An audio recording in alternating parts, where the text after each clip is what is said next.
이번 해 우리 표어가 내게 사는 것이 그리스도니, 내게는 사는 것이 그리스도이십니다. 이렇게 바울이 고백을 했는데,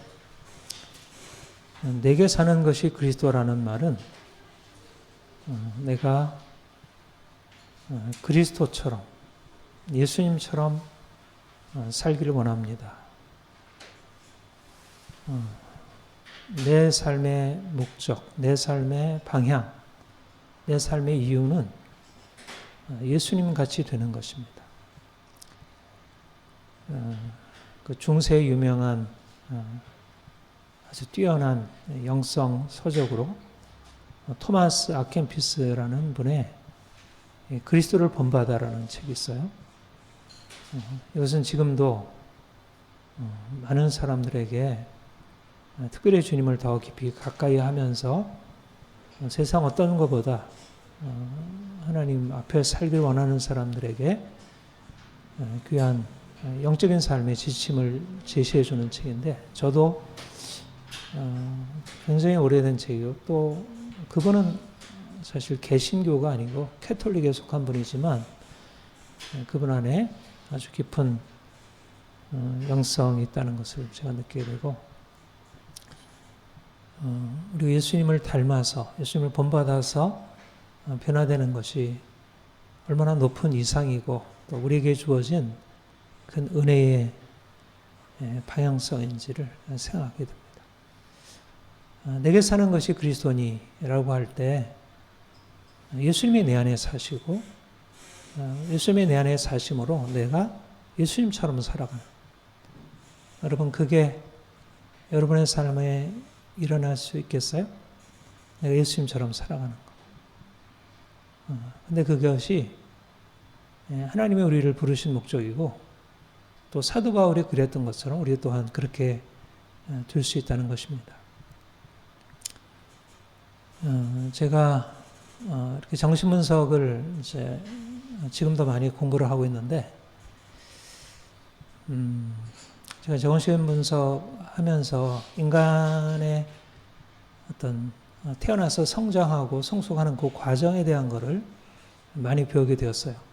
저는 우리 아이들 키울 때 이제 그런 아이들에 대해서 별 그렇게 주목을 잘 못했고, 사실 뭐 전혀 관심도 기울이지 못하고, 이제 지금 돌아보면 참 내가 그 부분에 있어서 너무 큰 공백이 있었다는 생각이 들어요.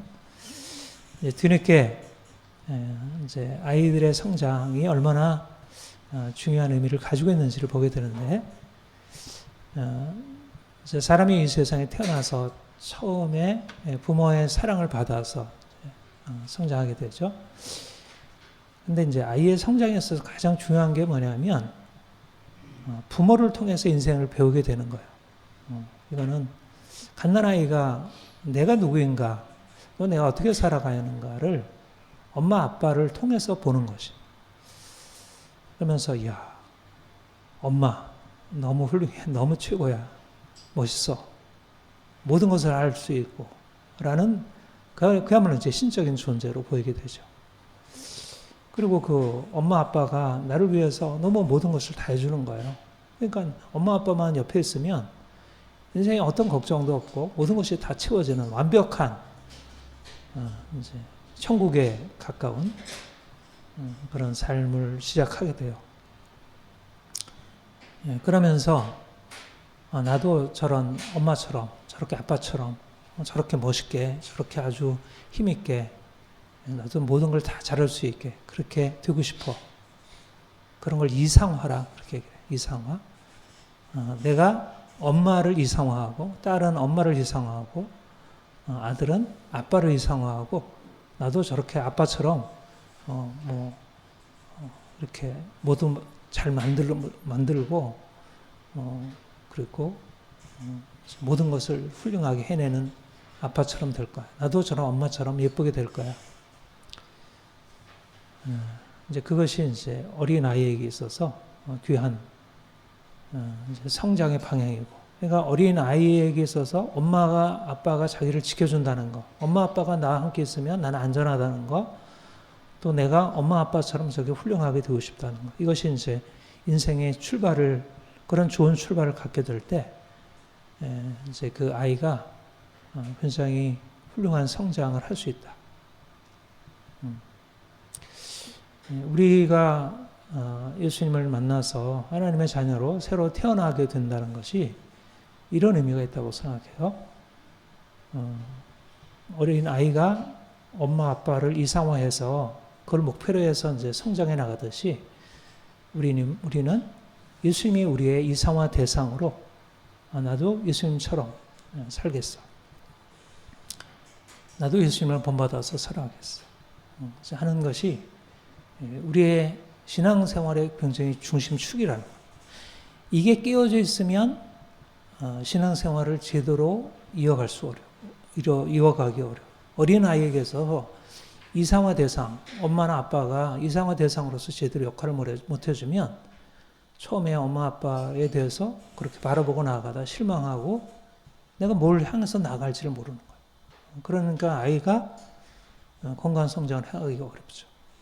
마찬가지로 예수를 믿지만 예수님이 나의 이상, 내가 살아야 할 목표, 내가 예수님처럼 인생을 살아야겠어라고 하는 그게 없으면 사실 신앙생활에 있어서 방향을 잃고 살아가는 것이고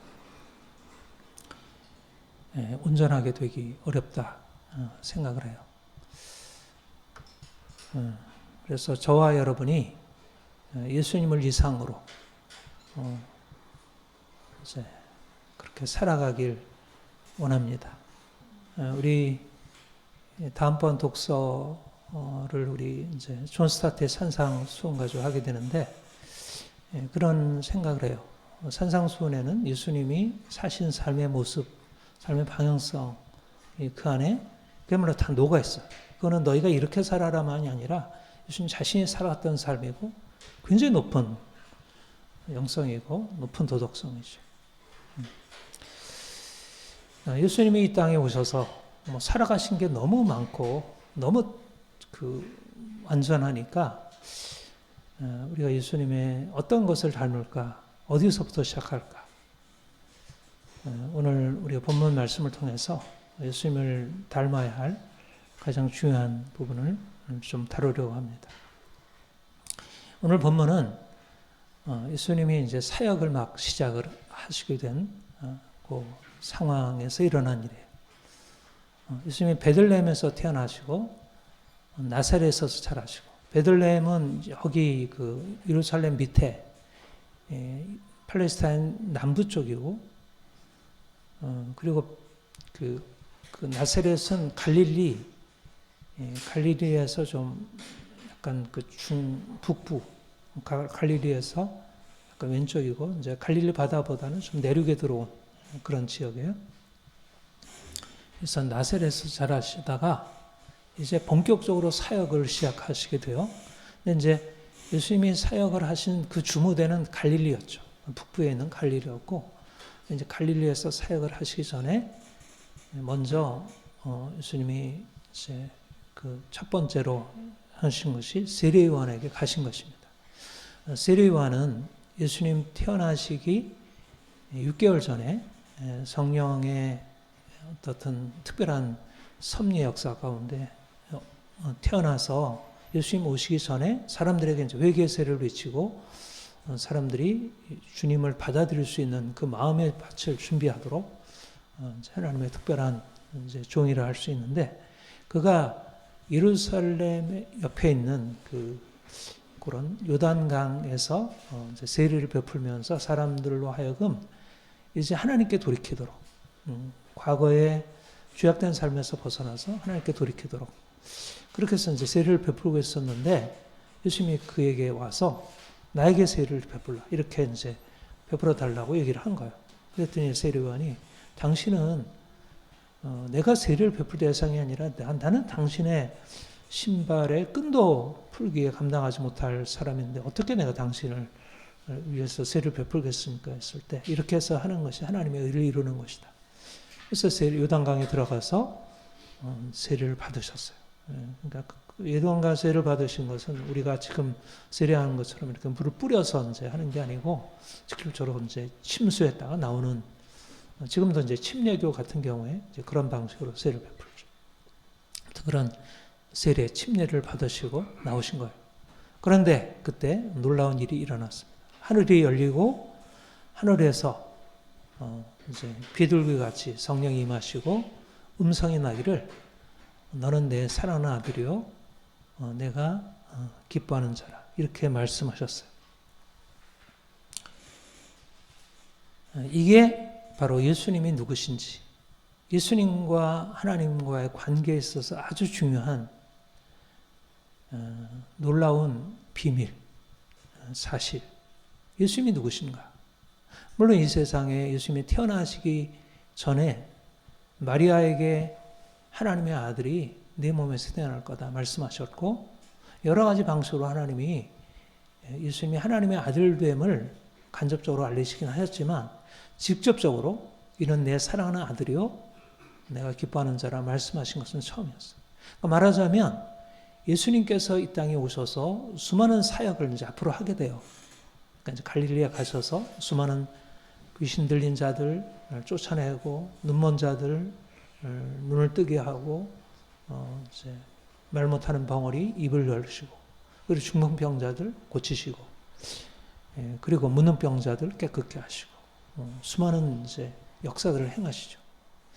그런데 그 예수님이 이 땅에 오셔서 행하신 것이 무엇이냐? 바로 하나님이 말씀하신 이 말씀, 너는 내 사랑하는 아들이라. 바로 하나님의 사랑받는 아들로서 행하셨다는 것입니다.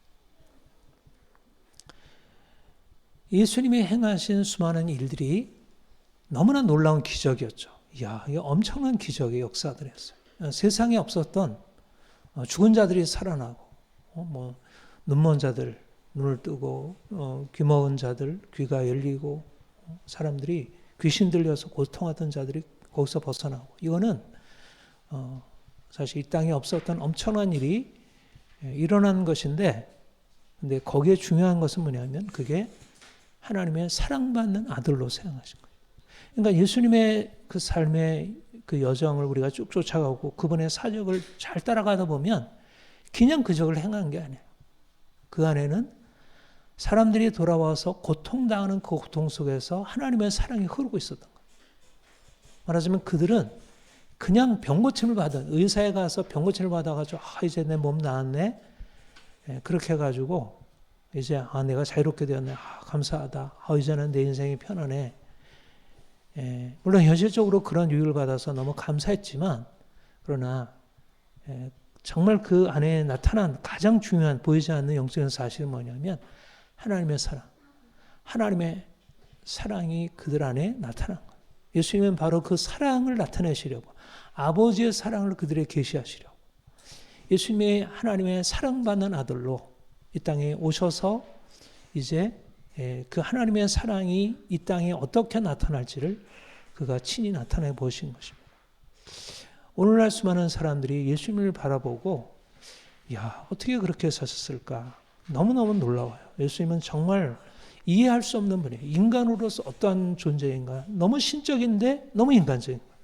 너무 신적인 영광을 가지고 있고, 죽은 자도 살리고, 태풍을 풍랑을 잔잔케 하고, 오병이어로 5천 명을 먹이고, 이제 이런 엄청난 신적인 기적과 능력을 나타내는 분인데, 근데 그분의 면모를 보면 가장 인간적인 고통 가운데 있는 사람들 향해서 하나님의 사랑을 직접적으로 나타내시고, 가난하고 병들고 고통당하는 자들을 위하여 그 사랑으로 다가갔어요. 그리고 사람들은 그 사랑을 느낄 수 있었고, 그게 바로 너는 내 사랑하는 아들이요 라는 하나님의 계시 안에, 계시적인 이 하나님의 음성 안에 들어있었다 할 수 있습니다. 예수님 누구신가? 사랑받는 아들, 태초부터, 창세전부터 하나님의 사랑받는 아들로, 하나님은 사랑하시는 아버지이시고 아들은 사랑받는 아들로 창세 전부터, 이 인간을 만드시기 때기 전부터. 그러니까 인간을 만드시고 세상을 만드시고 온 세상 만분을 주관하실 때 그분의 사랑, 아버지가 아들을 사랑하는 그 사랑, 아들이 아버지께로부터 받는 그 사랑, 그 사랑을 가지시고 그것을 가지시고 인간을 만드셨고 인간 안에 그것을 주셨고 그래서 어려서 부모가 자녀들을 그런 사랑으로 사랑하고 어린아이는 부모로부터 그 사랑을 경험하고 그리고 세상이 그렇게 되기를 하나님께서 소망하시고 예수님이 이 땅에 오신 것은 그 아버지의 사랑 태초부터 태초 이전부터 영원 본전부터 가지신 그 아버지의 사랑을 자신이 받은 그 사랑을 사람들에게 알리시고 깨닫게 하시려고. 구원이란 무엇인가요?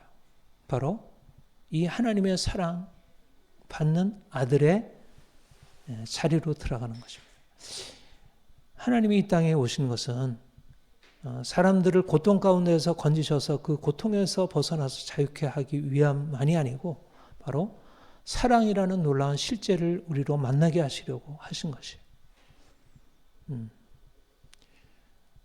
그분은 사랑받는 아들로 오셨어요.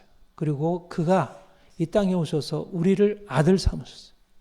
이 말은 우리가 아들 된다는 것은 하나님이 가지고 있는 모든 부여를 누리는 그런 의미로도 말할 수 있지만 그러나 그것 앞서서 우리에게 주어져 있는 것은 사랑받는 아들이라는 거예요. 예수님이 유일한 독생자로 하나님의 사랑을 받는 하나님의 아들이었는데 우리가 그 독생자의 사랑받는 자리로 우리도 함께 양자로 입양되어서 참여하는 거예요. 그러니까 말하자면 엄마 아빠가 너무 자녀를 사랑하는 그 가정 안에 사랑받지 못해서 막 고통당하던 아이, 그야말로 고아처럼 그래서 먹을 것도 없고 사랑도 없고 사람들한테 구박받고 그래서 매일매일 삶이 너무 고통스럽던 아이가 그 가정에 입양되어서 인생을 새로 시작하게 되는 것과 같은 의미라. 그러니까 그 인생은 처음 출발했던 인생은 너무나 고통스럽지만 사랑이 많은 그 부모 밑에서 자란 다른 자녀들과 동일한 위치가 되어서 사랑받게 되는 것. 이것을 구원이라 말할 수 있습니다. 우리 갈라디아서 4장에 보면 4장 4절 6절에 보면 때가 참에 하나님이 그 아들을 보내사 하나님의 때 종말이 이르렀어요. 아들을 보내사 여자에게서 나게 하시고 율법 아래에서 나게 하시는 것은 율법 아래에 있는 자들을 속량하시고 종이었어요. 이제 종에서 벗어나게 하셨어요. 율법의 종으로 살던 우리를 벗어나게 하셔서 우리로 아들의 명분을 얻게 하려 하심이라. 아들의 명분, 아들의 신분을 허락하신 것이며 너희가 아들이므로 그 아들의 영을 우리 마음 가운데 보내사 아빠, 아버지라 부르게 하셨느니라. 이게 바로 예수님이 세례 받으실 때 하늘로부터 들렸던 그 음성과 같은 음성을 우리가 들은 거예요. 너는 내 사랑하는 아들이라 내가 너를 기뻐하노라 말씀하신 그 음성을 우리가 듣고 하나님이 아들아, 딸아 이렇게 말씀하시고 우리는 하나님을 아빠, 아버지라 부르게 했다는 거예요. 엄청난 기적이죠. 이게 구원이에요. 우리는 하나님의 피조물로 하나님의 형상으로 지어진 피조물로 지었다는 사실만 해도 너무나 놀라운 것인데 피조물 된 우리 더군다나 죄로 인해서 더러워졌고 절망 가운데 있는 우리를 이제 거기서 건져내어 우리를 하나님의 자녀로 아빠 아버지를 부르는 새로운 신분으로 우리를 만드셨다. 이거를 구원이라고 해요. 그러니까 구원은 그냥 건져낸 정도가 아닌 거예요. 고통에서 건져낸 정도가 아니라 고통에서 거지에서 왕자로 옮겨놓은 거예요. 거지에서 공주로 옮겨놓은 거예요. 전혀 다른 신분으로 우리를 바꿔놓으신 것입니다. C.S. 루이스 순전한 기독교에 보면 이제 바이오스와 조에 대해서 얘기를 하면서 하나님이 피조물을 만든 것과 아들을 낳은 것에 대해서 대조를 하고 있어요. 너무 좋은 대조라고 생각해요. 우리가 예수님을 만나서 예수님 안에서 하나님의 자녀가 되었다는 것은 피조물 된 우리가, 말하자면 어떤 조각가가 예쁘게 조각을 했어요. 그래서 너무너무 아름답다. 많은 사람들이 감탄하지만 그거는 생명이 없는 거예요. 근데 그 조각에다가 생명을 불어넣은 거예요. 그래서 그 조각이 말을 하고 자기를 만든 그 예술가와 함께 대화를 하고 이제 사랑의 관계를 시작하는 것과 같아요. 얼마나 엄청난 기적이 일어난 거예요. 우리가 그분의 이제 사랑 안에서 피조물로 지음받아 이 땅에 육체의 생명을 가지고 살아가는 것만 해도 놀라운 은혜이고 엄청난 영광이죠. 인간이 가지고 있는 영광은 너무 비할 수 없는 영광. 피조물의 세상에 있는 뭐 식물이나 동물의 그 영광에 비해서 얼마나 인간이 가지고 있는 영광이 얼마나 놀라워요. 그런데 그 인간의 영광, 피조물로서 인간의 영광을 넘어서서 하나님의 영광, 이제 피조물의 자리에서 창조주 생명의 자리로 우리를 옮겨 놓으시고 사랑받는 자리로 우리를 바꿔 놓으셨다는 것. 이것이 우리 인생을 새롭게 규정하는 새로운 정체성인 것입니다. 그러니까 내가 누구냐? 나는 사랑받는 아들이다. 나는 사랑받는 딸이다. 이게 하나님이 우리에게 주신 새로운 정체성이에요. 너는 내 사랑하는 아들이요. 너는 내 사랑하는 딸이다. 말씀하시는 것이 하나님이 우리에게 말씀하시고 우리를 바라보시고 지금도 우리에게 들려주시는 거예요. 우리가 그것을 제대로 듣기만 한다면 성령으로 말미암아 우리의 영이 깨어나 그것을 들을 수만 있다면 나는 사랑받는 존재이구나. 나는 더 이상 사랑받지 못해서 고통 가운데 있는 존재가 아니구나. 여러분, 이것이 우리의 현실 속에서 어떤 것을 의미해요? 우리는 부모의 사랑 안에서 태어났지만 엄마 아빠가 우리를 사랑으로 낳으셨고 사랑으로 키우셨지만, 그리고 그 은혜가 정말 크다는 것을 우리가 인정하지만 동시에 그 부모가 그야말로 연약한 육체를 가지고 여러 가지 많은 약점을 가지고 자녀를 사랑하기 때문에 원치 아니하는 고통을 주고 그래서 우리도 성장 과정 가운데서 정말 온전한 사랑을 받음으로 인생이 행복하고 성공적인 삶을, 그러니까 부모의 사랑 안에서 자기를 긍정적으로 바라보고 또 부모를 이상화하면서 이제 보다 높은 목표를 향해서 성장했어야 하는데 그러지 못한 거예요. 인생이 너무 버겁고 힘들고 어렵고 두렵고 불안하고 주변 상황들 사람들이 너무 나에 대해서 이렇게 우호적이지 않고 너무 적대적이고 또 내가 현실에 대해서 좋은 것보다 오히려 부정적인 것이 크게 보이고, 이게 사실은 뭐 정도의 차이지만 모든 사람들이 갖고 있는 문제예요. 삶에 대해서 긍정적인 것을 크게 보고 그것 안에서 인생을 즐거워하기보다 인생이 부정적인 것이 너무 커서 인생이 답답하고 힘들고, 그래서 죽고 싶다. 좀 깨어나지 않았으면 얼마나 좋을까. 그냥 아침에 깨어나서 일어나는 게 불안하고 이런 사람들이 너무 많아요. 우리 자신도 그럴 때가 많이 있었고, 우리 주위에 뭐 청소년부터 뭐 어린 아이까지도 뭐 노년, 뭐 중년 할 것 없이 모든 사람들에게 그런 고통이었어요. 바로 뭐냐면 이 정체성이 문제인 것입니다. 사랑받아서 인생이 이제 그 안에서 내 인생이 희망이 있고 내 인생이 정말 긍정적이라고 하는 것을 갖기에 너무 어렵게 되었어요. 우리도 그런 삶을 살았는데 주님이 우리에게 오셔서 이제 너는 내 사랑하는 아들이다. 너는 내 사랑하는 아들이다. 우리가 하나님을 아빠 아버지라 부를 수 있게 된 거예요. 아빠 아버지. 우리가 우리 자신을 사랑받는 아들로서의 정체성, 사랑받는 딸로서의 정체성을 가질 수 있게 되었습니다. 인생이 이제 달라진 것입니다. 여러분 어떠세요? 사실 쉽지 않아요. 이미 우리의 오래된 정체성, 사랑받지 못해서 내 자신에 대해서 부정적으로 가지고 있는 그 정체성의 그 굴레로부터 벗어나서 그거를 떨쳐내기가 너무 어려워요. 계속해서 그것은 나를 찌르고 누르고 계속 그것이 나를 장악하고 그것을 자꾸 끌려다니게 되고 또 이렇게 벗어버려야 하는데 또 주변 상황이 새롭게 벌어지면 또다시 그 가운데 사로잡히게 되는 것. 하나님의 사랑이 우리에게 분명히 주어져 있지만 그것이 실감나고 그것이 내게서 실질적으로 보여지기보다 현실적으로 우리에게 주어져 있는 상황 속에서 자꾸 이제 옛날에 그 정신분석에서 말하는 그 무의식의 반복이죠, 반복. 두려웠던 그 감정들이 다시 일어나고 불안했던 감정들이 다시 살아나서 모든 것을 다 어둡게 만드는 그것이 이제 우리의 씨름이에요. 그럴 때마다 우리가 이제 바라볼 것은 사랑받는 아들의 정체성을 붙드는 것입니다. 너는 내 사랑하는 아들이요라는 사랑받는 아들의 정체성을 붙드는 것입니다. 우리가 사랑받는 아들, 사랑받는 딸로서의 정체성을 갖는다는 것이 무엇이에요? 하나님을 아빠, 아버지라 부르는 거예요. 말하자면 나는 누구냐? 나는 사랑받는 아들이다. 나는 고통 속에 외롭게 홀로 울고 있는 아이가 아니고 나에게는 아빠가 계시다. 나에게는 엄마가 있다.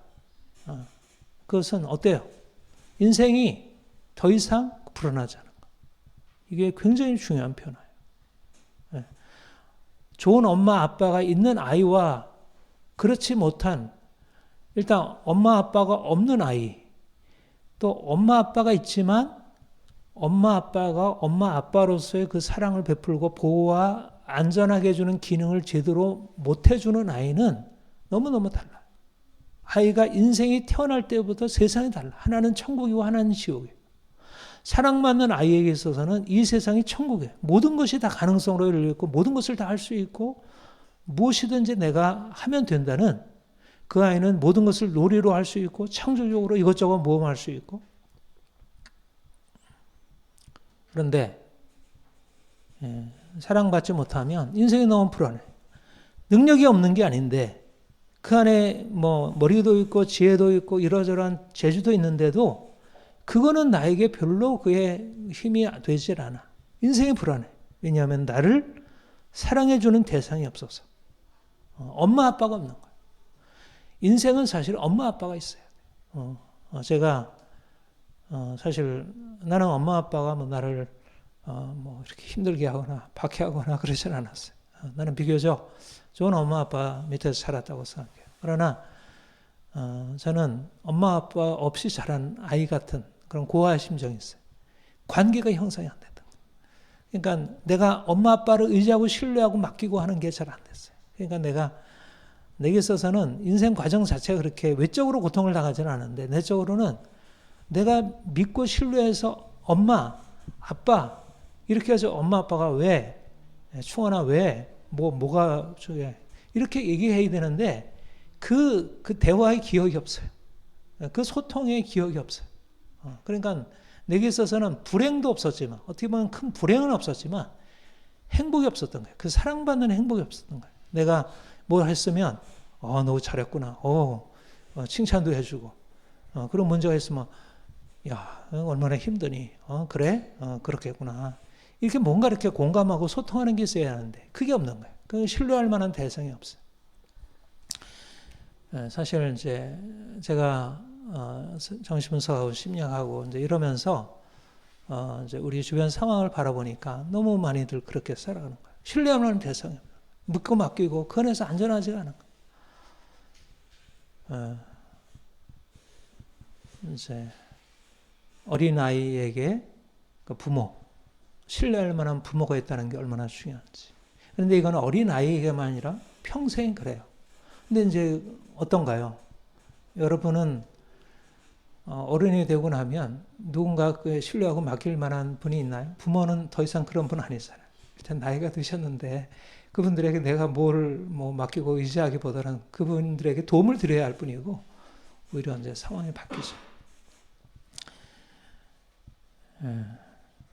그런데 저는 요즘 다시 엄마 아빠를 찾은 것 같아요. 하나님 아버지를. 그러니까 우리가 믿는 사람들이 얼마나 좋은지 몰라요. 사실 세상 사람들은 어려서 엄마 아빠로부터 충분히 사랑을 받았어도 그래서 성장하면서는 사실 더 이상 엄마 아빠는 없는 거예요. 근데 인간은 성장하고 나서도 계속해서 누군가로부터 그 사랑을 공급을 받아야 돼. 근데 세상 사람들은 그 공급의 대상이 없어요. 그러니까 인생을 아무리 어려서 좋게 출발했다 하더라도 성장하면서 그 사랑의 자원으로 충분하지 않아요. 근데 우리는 성인이 되어도 노인이 되어도 우리에게는 아버지가 계신 것입니다. 아버지의 사랑 안에 내가 신뢰하고 맡길, 나에게 이렇게 해라 저렇게 하라 말씀하시는 아버지가 있는 거예요. 우리에게는 그런 육신의 아버지가 없잖아요. 내가 아버지 어떻게 할까요? 묻고 아버지 도와주세요. 아버지 이런 상황에서 어떻게 해야 할지 나에게 가르쳐 주세요. 이럴 아버지가 많지 못하잖아요. 그런데 우리에게는 그 아버지가 계신 것입니다. 우리 아버지. 사랑하는 아버지. 아빠 아버지가 있는 거예요. 아빠 아버지. 그에게 나아가서 예수님이 아빠 아버지라 부르셨고 예수님마저도 아빠 아버지라 부르셨고 이 세상에 계실 때 아빠 아버지. 그리고 우리에게 아빠 아버지를 부르라고 하시는 거예요. 아빠 아버지를. 우리가 아버지를 부른다는 것 무엇을 의미하는지 이렇게 말씀하셨어요. 너희 중에 누가 아들이 떡을 달라 하는데 돌을 주며 생선을 달라 하는데 뱀을 줄 사람이 있겠느냐. 너희가 악한 자라도 좋은 것으로 자식에게 줄 줄 알거든. 하물며 하늘에 계신 너희 아버지께서 구하는 자에게 좋은 것을 주시지 아니하시겠느냐. 네. 아버지 나에게 떡 주세요. 아버지 나에게 생선 주세요. 그러면 악한 자라도 가능하면 좋은 것을 주려고 하죠. 물론 그 아버지가 줄 것이 없을 수도 있고 또 지금 자기 문제에 빠져 있어 가지고 자식이 달라는 것에 귀를 기울이지 않을 수도 있지만 그러나 아버지 마음은 가장 좋은 것을 주려고 해요. 육신의 아버지도 하나님의 형상으로 창조함을 받은 육신의 아버지도 자식에게 좋은 것을 주시려 하신다는 거예요. 그래서 신뢰하고 그분께 구할 수 있다는 거예요. 우리가 어려서 아버지, 엄마에게 엄마, 아빠 이거 해주세요. 그러면 엄마, 아빠는 너무 당연하게 자식이 그걸 구하는 것에 대해서는 왜 너는 그걸 스스로 하지 나한테 구하고 있어? 그거는 내가 할 일이 아니고 너는 네가 알아서 할 일이야. 이럴 부모들은 세상에 없어요. 자기 자식이 지나칠 만큼 다른 사람들의 것을 다 가져오서라도 자기 것을 다 해서라도 자식에 주려고 해요. 이게 자식을 키우면서 부모가 느끼는 심정이에요. 엄마가 그러하고 아빠가 그래요. 근데 하늘 아버지는 어떠하시겠느냐. 하늘 아버지와 이 땅의 아버지의 이 관계를 유비라 그래요. 유비. 비슷하다. 그러니까 하늘 아버지는 우리가 직접 눈으로 보지 못하잖아요. 하늘 아버지가 우리를 위해서 행하시는 것을 다 알지 못하잖아요. 그런데 우리는 육신의 아버지를 통해서 하늘 아버지의 마음이 어떠한 것을 헤아려 할 수 있다는 거예요. 그걸 예수님이 말씀하셨어요. 이 땅에 너 육신의 아버지도 자식이 좋은 것을 구한다면 더 좋은 것을 줄 줄 알거든. 하물며 하늘에 계신 너희 아버지께서 가장 좋은 것을 주시지 않겠느냐. 아들을 아끼지 아니하시고 우리를 위해서 주신 하나님이 모든 것을 주시지 않겠느냐. 이게 하나님의 마음이에요. 우리는 너무나 부족한 것이 많습니다. 우리가 돈도 없고 육신의 건강도 문제이고 주변의 상황 속에서 제대로 할 일도 잘 하지 못하는 것도 있고 인간관계 문제이고 우리의 삶이 온통 문제거리예요. 그런데 무엇인가 이것을 해결할 수 있는 도움이 없는 거예요. 사람들한테 구하면 여러 가지 너무 상처도 받고 또 제대로 받지를 못해요. 그런데 우리 하나님 아버지, 우리의 사장을 우리보다 너무 더 잘하신 아버지께 나아가서 하나님 아버지, 우리에게 나에게 이것 주세요. 내가 당신의 도움이 필요합니다. 우리가 그분을 신뢰할 때 너 스스로 하지 왜 나한테 맡기냐 이렇게 하지 아니하시고 오히려 기뻐하셔요. 우리가 자녀들이 부모를 신뢰해서 무엇인가 구하면 부모가 오히려 그걸 기뻐하셔요. 기뻐하는 것처럼. 우리가 하나님을 우리의 아빠 아버지라 부른다는 것이 무엇을 의미하는가. 또 주님이 이렇게 말씀하셨어요. 공중의 새를 보라. 심지도 않고 거주도 않고 창고에 모아지도 아니하되 너를 하늘 아버지께서 기르시나니 너는 이것들보다 귀하지 아니하냐. 우리가 조금 전에도 참 아름다워라 우리가 불렀는데 하나님이 만드신 세상을 바라보라. 우리가 사람을 바라보아도 또 이 세상을 보아도 온통 하나님 아버지에 대해서 말하고 있다는 거예요. 육신의 아버지도 하나님의 아버지에 대해서 말하고 있고, 이 자연물조차도 하늘의 새들과 들의 백합화도, 오늘 있다가 내일 아궁에 던지는 들풀도 하나님이 이렇게 입히시거든 하물며 너희일까 보냐 믿음의 적은 자들아. 공중에 나는 새들은 그냥 뭐 생명을 가지고 그냥 날아다니는 게 아니고 이렇게 자연에 뭐 얼마나 아름다운 꽃들이 많이 있어요. 정원에도 많고 그냥 뭐 우리가 조그만 숲에 지나가다 보면 그야말로 자세히 보기만 하면 너무나 아름다운 들꽃들도 너무나 아름다워요. 근데 그것들이 다 하나님이 입히셨다는 거예요. 하나님이 입히시고 하나님이 먹이시고 하나님이 식물도 동물도 새들도 물고기도 짐승들도 다 먹이시고 입히시고 그 공급하시고 채우시는데 하물며 사랑하는 자녀들에게 입히시고 먹이시지 않겠느냐. 이것이 아버지의 마음이라는 거예요. 여러분 부모의 마음 생각해보고 자연을 생각해보라. 우리는 하나님 아버지와의 사랑의 관계 안에 사는 사람들이에요. 세상 사람들도 하나님 아버지의 사랑 안에 있지만 우리는 특별한 사랑으로 사랑받는 자녀로 부르심받고 하나님을 아빠 아버지라 부를 수 있는 특권을 가지고 있는 사람들입니다.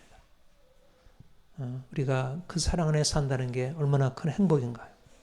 우리가 돈도 없고 가진 것도 없고 우리의 상황들이 힘들지만 하나님이 우리를 너는 내 사랑하는 아들이라 불러주시고 우리가 하나님을 아빠 아버지라 부를 수 있게 된 게 얼마나 큰 은혜이고 특권인지 우리가 더 주님 앞에 나아가서 하나님이 내게 무엇을 의미하는지 하나님이 내게 어떻게 다가오시길 원하는지 내게 예비하신 은혜가 얼마나 놀라운 것인지를 날마다 묵상하고 그 안에서 나를 바라봐야 돼요. 내 삶의 모든 문제 가운데서 하나님이 나를 향해서 하시려고 하는 일이 무엇인지 우리 인생 안에는 이미 놀라운 것으로 채워져 있습니다.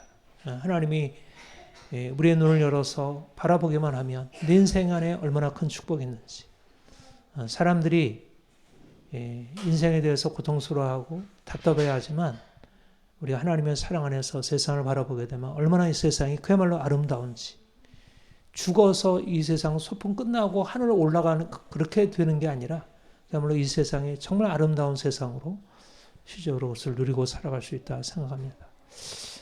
그런 사랑이 우리 모두에게 넘치기를 바랍니다. 기도하겠습니다. 하나님 아버지, 우리가 하나님을 아빠 아버지라 부를 수 있게 된 것이 얼마나 귀한 은혜인지 예수님이 이 땅에 오셔서 하나님을 아빠 아버지라 부르시고 아버지께서 아들에게 너는 내 사랑하는 아들이라 말씀하시고 아버지와 아들 간의 사랑의 교제, 사랑의 관계를 이루어가시고 우리도 그 하나님의 사랑 안으로 들어가 사랑받는 아들로 딸로 살아갈 수 있게 하시니 감사합니다. 우리가 더 주의 사랑 안에 살게 하시고 예수님이 그 사랑 안에서 놀라운 사랑받아 수많은 사람들을 사랑하고 병든 자들 고치고 고통 가운데 살리셨듯이 우리도 그 사랑으로 많은 사람들을 치유하고 사람들에게 이 사랑 전하며 살아가게 하옵소서. 감사드립니다. 예수님의 이름으로 기도합니다. 아멘.